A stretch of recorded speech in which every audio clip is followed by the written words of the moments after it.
বগুড়ায় বেড়েছে সারের দাম। আমন ধানের মৌসুমে তাই চিন্তিত কৃষক। বাজারে বাড়তি দাম নিয়ে খুচরা বিক্রেতারা দোষ দিচ্ছেন ডিলারদের, তবে অভিযোগ অস্বীকার করেন ডিলাররা। বগুড়া প্রতিনিধি আবুল কালাম আজাদের তথ্যচিত্রে ডেস্ক রিপোর্ট। আপনার প্রিয় কাপড়ের যত্নে এলো এনজাইম সমৃদ্ধ Arik silver wash detergent powder 500 গ্রাম মাত্র 70 টাকা। প্রিমার্ক।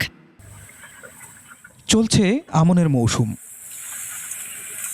আর কিছুদিন বাদেই বের হবে ধানের শীষ।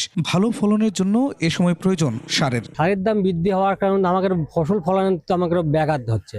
একবারে বেশি সার দিয়ে আর একবার সার দিলে এখন তো দিবেরই পাচ্ছি না। কিন্তু বেড়ে গেছে সেই সারের দাম। ইউরিয়া, ডিএপি ও পটাশ সহ সব ধরনের সারের দাম গত এক মাসে বেড়েছে 15 থেকে 20%। সার পাচ্ছি না, 2000 টাকা বস্তা সার নিচ্ছে, আর ডিলারের কাছে গেলে কয় সার নাই আমাদের কাছে। কৃষকের তো কোনো দামই নাই। যে কোনো সরকার কৃষকের দাম আছে, কৃষকের কোনো আন্দোলন নেই, কিছুই নেই। খুচরা বিক্রেতারা বলছেন পাইকারি দামে বাড়তি টাকা দিয়ে কিনতে হচ্ছে সার, তবে ডিলাররা বলছেন সরকার নির্ধারিত দামেই তারা বিক্রি করছেন। বলছেন সরবরাহ কম। ওদের ক্ষেত্রে আমরা যে দামে নিয়ে আসার কথা সেই দামের থেকে প্রতি বস্তায় 200-300 টাকা বেশি দেয়। তারপরে কিয়ারিং খরচ আছে, আমাদের দোকান খরচ আছে।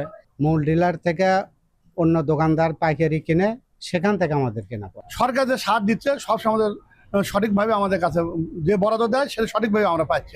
আমরা বিএডিসি ডিলার, বিএডিসির পণ্য যতটুকু আমরা বরাদ্দ পাই সেটা আমরা সরকারি রেটে আমরা কৃষকের কাছে বিক্রি করি। এদিকে কৃষি কর্মকর্তার দাবি পর্যাপ্ত সার মজুত আছে, কেউ বেশি দাম নিলে তার বিরুদ্ধে ব্যবস্থা নেওয়া হবে। বর্তমানে শাহজাহানপুর উপজেলায় সারের কোনো সংকট নেই, কৃষক যাতে ন্যায্য মূল্যে সার পায় এজন্য আমরা নিয়মিত ডিলারদেরকে তদারকি করছি।